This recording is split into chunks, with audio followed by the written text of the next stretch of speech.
ассалому алайкум шунавандаҳои гиромӣ.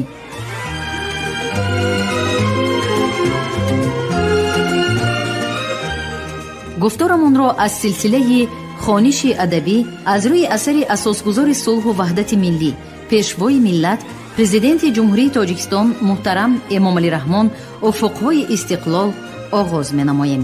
гуфтори 23. ровӣ ализода абдурашид хуҷамқул.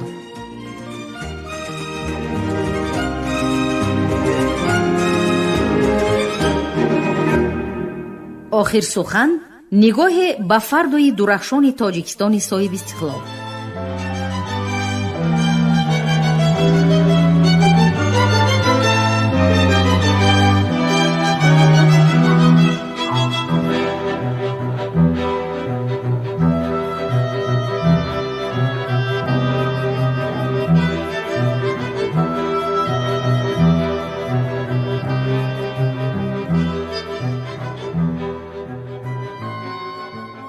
در زمان استقلالیت دولتی بیش از 2000 کیلومتر راه ماشینگرد، 190 کیلومتر راه آهن و زیاده از 30 کیلومتر نقب‌های ماشینگذر به مبلغ عمومی 11.4 میلیارد سامانی مورد استفاده قرار داده شده. در نتیجه ما به یکی از هدفهای استراتژی رهایی از بنبست کمونیکاسیونی برای تأمین رفت و آمد دائمی نقلیات مسافرکش و بارکش بین منطقه های گوناگون کشورمان و دولت های همسایه نائل شده، حدود 3 پارچه تاجیکستان را تنها در دوران استقلالیت دولتی به یک کشوری واحد تبدیل دادیم.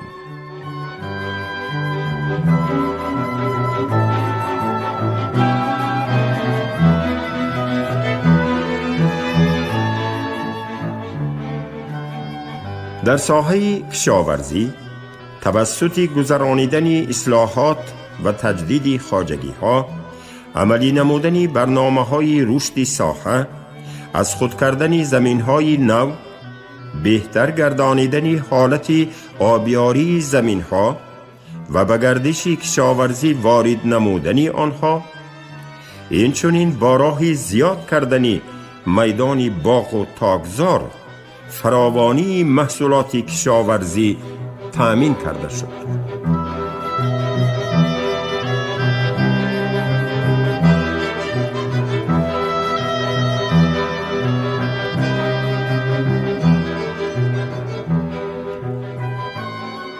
در ساحه‌های معارف و تندرستی زیاده از 2500 مؤسسه تعلیمی و بیش از 1000 مؤسسه تندرستی بنیاد و از نوسازی گردیده، آنها با دستگاه و تجهیزات معاصر تعلیمی و طبی و دیگر شرایط زمانوی تأمین کرده شدند. دستگیری ساحه‌های اجتماعی همیشه در مد اول سیاست دولت و حکومت مملکت قرار دارد. محض با همین سبب در دوران استقلالیت دولتی از حساب بودجت و ساحه‌های اجتماعی 45 میلیارد سامانی روانه کرده شد که قریب نصف بودجت دولتی را تشکیل می‌دهد. در مرحله نوی رشد نیز مسئله اولین و مهمترین ما حفظ دولتداری ملی باقی خواهد ماند. این مسئله حیاتی خصوصاً در شرایط مرکب‌تر شدن وضع ژئوپلیتیکی منطقه، شدت یافتن برخورد منفعت‌های قدرت‌های منطقوی و جهانی، آسیب پذیر شدن استقلالیت دولت‌های ملی در شرایط جهانی شوی و غیره اهمیت باز هم جدی‌تر کسب می‌کند. از این رو هم وضع داخلی و هم وضع خارجی به ما امکان نمی‌دهد که حتی یک لحظه از مسئله حفظ دولت و دولتداری و ثبات و امنیت کشورمان صرف نظر کنیم و یا در این مسئله سهلنگاری نماییم. باید هر یک ساکن جمهوری تاجیکستان تاریخ تشکل دولتداری ملی، ضرورت حفظ دولتداری ملی، اهمیت استقلال و صاحب اختیاری، تهدیدهای موجوده به دولتداری ما، عاقبتهای عملی از دست دادن دولتداری ملی و غیره را با تمام وجودش درک نماید. ضرورت دیگر در این سمت به طور مقصدناک بلند برداشتن معرفت سیاسی و حقوقی شهروندان است. در بعضی از کنسپسی‌های کلاسیکی دولتداری تاکید می شد که محض از سیاست، از معرفت سیاسی و از درک ماهیت روندهای سیاسی دور داشتن مردم سبب استواری دولت و آرامش کشور می شود. ما همچون یک دولت ملی از کنسپسیه ملتی آگاه پیروی نموده باید معرفت سیاسی و هوشیاری سیاسی مردم خود را به سطح ضروری برداریم.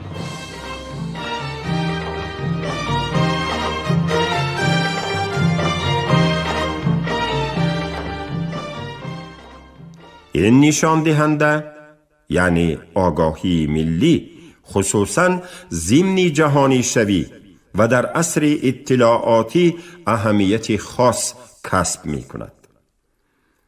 سالهای آخر همگان شاهد آن بودیم که بعضی دایره های بین المللی فقط به وسیله بازی با اطلاعات و با استفاده از ناآگاهی مردم از ماهیت روندهای سیاسی وضع بعضی کشورهای قلمرو اتحاد دولتهای مستقل و جهان اسلام را به چه حال آوردند.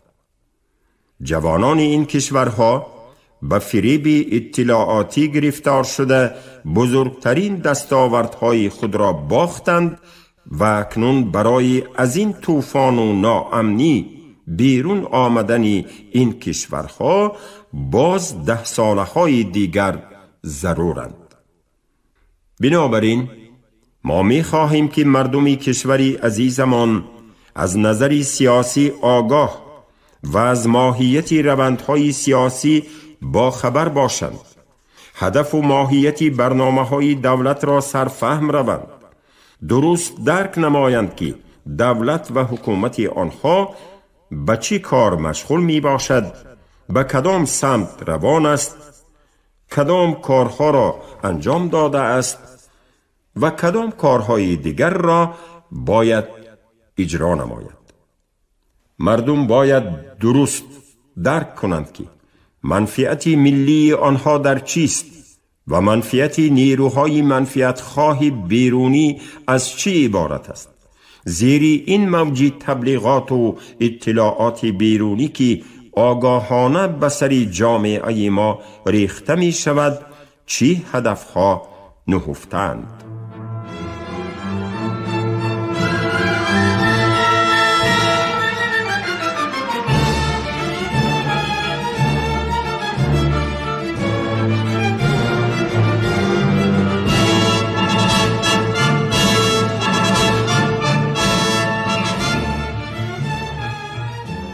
خلاصه حفظ دولتداری ملی و تمامیت و ثبات و امنیت آن یک وظیفه جانی ماست و تمام آن پیام و پیشنهادهایی که ارائه می شوند محض در اطراف همین هدف محوری معنا پیدا می کنند.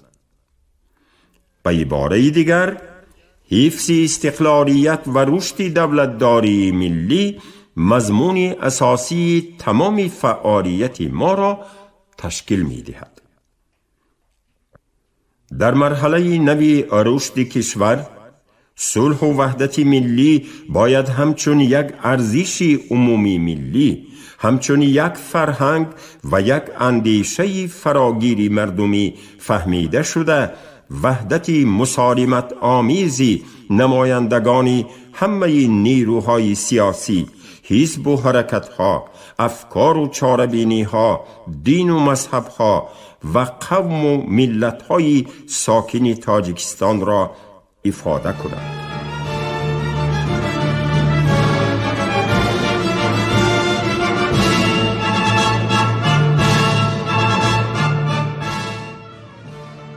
امروز ما باید محض همین نوع فهمیشی صلح و رضایت ملی را برای مردم و خصوصاً برای نسل جوان خود تعلیم داده، آن را همچون یکی از محورهای هویت ملی و یکی از سمت‌های اساسی سیاست دولتی عملی گردانیم.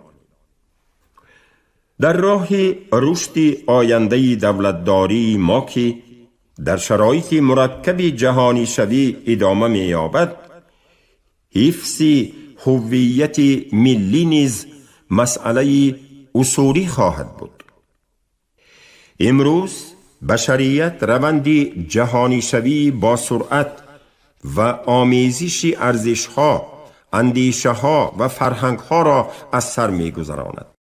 ما هرگز مخالف با هم نزدیک شدن فرهنگ و تمدن‌ها و ارزش‌های همدیگر را شناختن و فرا گرفتن ملت‌ها نیستیم، زیرا این یک روند طبیعی می باشد.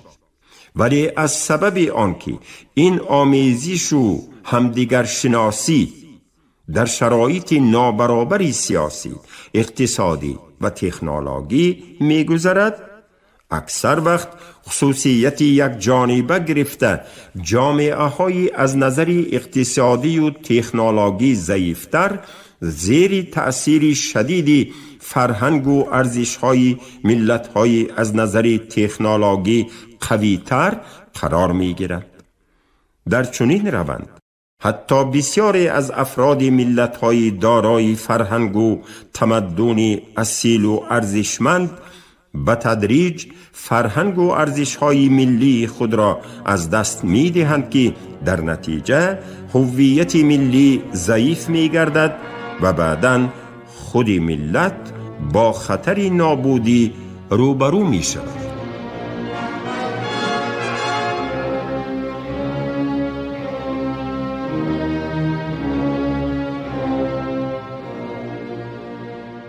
امروز تنها به سبب قرار گرفتن در وضعیت نابرابری رشد اقتصادی و تکنولوژی بسیاری از ارزش‌های اصیل ملی ما نیز مورد تهدید قرار گرفتند. محض با در نظر داشت این واقعیت، امروز فرهنگ و ارزش‌های ملی و هویت ملی ما احتیاج به دستگیری همه‌جانبه دولتی دارد، زیرا در شرایط جهانی شوی با سرعت حفظ ارزش‌های ملی فقط با حمایه جدی دولتی امکان پذیر می باشد. علاوه بر این، حفظ هویت و ارزش‌های ملی تنها یک مسئله فرهنگی و تمدنی نبوده، بلکه ماهیت عملی سیاسی و دولتی نیز پیدا کرده است، زیرا در صورت ضعیف شدن این ارزش‌های به هم آورنده ملت، وحدت ملی رخنه یافته، پایه‌های دولتداری و ثبات و امنیت ملی ما سست می‌گردند. با توجه به این ضرورت ملی، تاریخی و سیاسی، موافق مقصد است که وزارت و اداره‌های دخلدار کشورمان برای عملی شدن اقدامات زیرین در مدت کوتاه برنامه و پیشنهادهای ضروری را تهیه نمایند.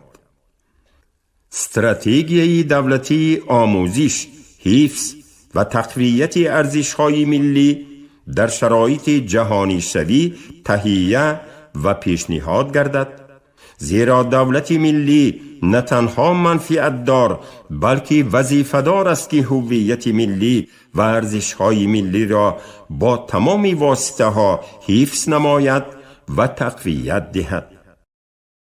در کنسپسیا و برنامه‌های ساحه معارف با آموزش عمیق تاریخ و تمدن و فرهنگ و ارزش‌های ملی توجه جدی داده شده. نظام معارفی ما باید خودشناسی ملی آگاهانه نسل نورس را تأمین نماید. نسل نورسی ما باید نه تنها چون مصرف کننده و پذیرنده ارزش‌ها، اندیشه‌ها و جهانبینی‌های دیگر، بلکه همچون تولیدگر و ارائه دهنده فعال ارزش‌ها، ایده‌ها و اندیشه‌ها تربیه گردد. ملت ما در طول هزاران سال صاحب و صادر کننده اندیشه و ارزش‌ها بود. پس شایسته نیست که وارثان رودکی و فردوسی، ابو حنیفه و ابن سینا، خیام و ناصر خسرو، سعدی و حافظ، غزالی و مولانا جلال الدین بلخی، کمال خوجندی و احمدی دانش، صدرالدین عینی و باباجان غفورف و میرزا ترسنزاده امروز فقط حالت وارد کننده و مصرف کننده فرهنگی را داشته باشند. ما در خزینه عظیم تمدن چند هزار ساله خود برای بشریت پیام‌ها، ارزش‌ها و گفتنی‌های بسیاری داریم که هرگز اهمیت خود را از دست ندادند و نمی‌دهند. حالا باید خود آن را درست فرا گرفته طرز معاصر پیشنهاد و معرفی آنها را تهیه نماییم. البته برنامه‌های دولتی حفظ هویت و ارزش‌های ملی در شرایط جهانی شوی نباید خصوصیت ارتجاعی، تنگ و ایدئولوژی و محدود کننده داشته باشند، بلکه آنها باید یک برنامه تعلیمی و معرفتی و واقع بینانه و پرگماتیکی باشند و همزمان با تأمین روند همایش کشور با جهان معاصر و رشد ملی هم قدم زمان حفظ اصالت ملی را نیز تأمین نمایند. حرکت آرامانه در چنین سمت یکی از مهمترین سمت‌های سیاست دولت تاجیکستان در مرحله رشد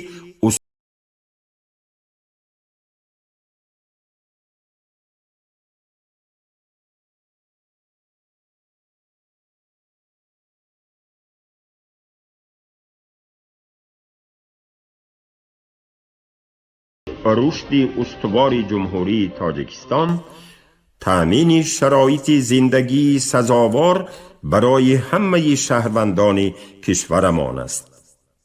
به دست آوردن این هدف پیش از همه به سرعت بخشیدن رشد اقتصادی و اجتماعی کشور و به این واسطه کاهش مهاجرت مهنتی اهالی به خارج وابسته می باشد.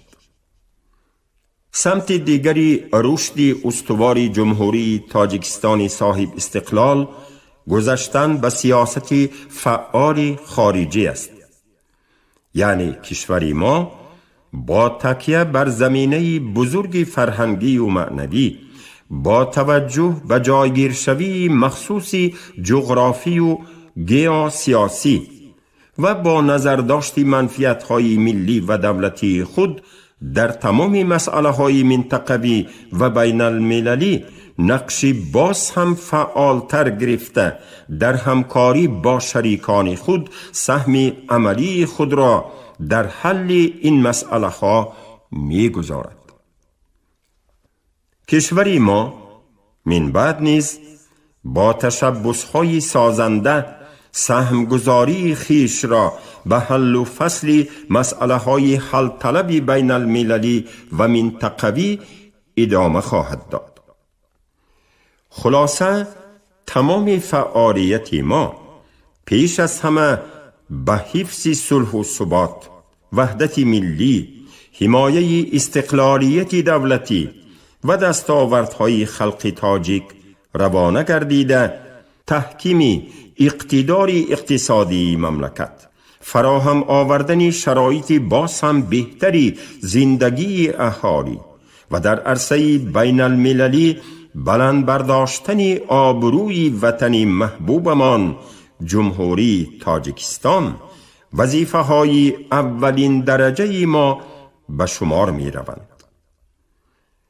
چنان که بارها ذکر کرده ایم، به خاطر نائل شدن به این هدفهای عالی ما را ضرور است که برای باز هم آباد و زیبا گردانیدن وطن عزیزمان صادقانه زحمت کشیم، کارهای بنیادکاری و سازندگی، دیگرگونی‌های اقتصادی و اجتماعی را براه مانده، صاحبکاری و سرمایه گذاری را نیرو بخشیم و هرچی بیشتر جایهای نوی کاری فراهم آورده ثمرناکی اداره کنی دولتی را تأمین سازیم. استقلالیت دولتی و آزادی برای ما نعمت‌های مقدسترین و بزرگترین می باشند که تمام دستاوردهای ما از آنها وابسته‌اند. از این رو حفظ آزادی و استقلالیت و منفعت‌های ملی و دولتی وظیفه مهمترین هر یک فرد با ننگ و ناموس، وطن دوست و وطن پرور و خودشناس و خودآگاهی این سرزمین می باشد. اکنون دوره گذریش به انجام رسید و جمهوری تاجیکستان از مرحله احیا و برقرارسازی به مرحله رشد استوار قدم گذاشته است. البته در این مرحله نیز مشکلات جدی پیشاروی ما خواهد بود، ولی با وجود این ما تمام شرایط و امکانیت را برای حرکت به سوی رشد استوار داریم. مهمتر از همه برای آغاز چنین مرحله تقدیرساز به باوری، اعتماد و اراده قوی مردم شریف تاجیکستانی عزیز تکیه می نماییم.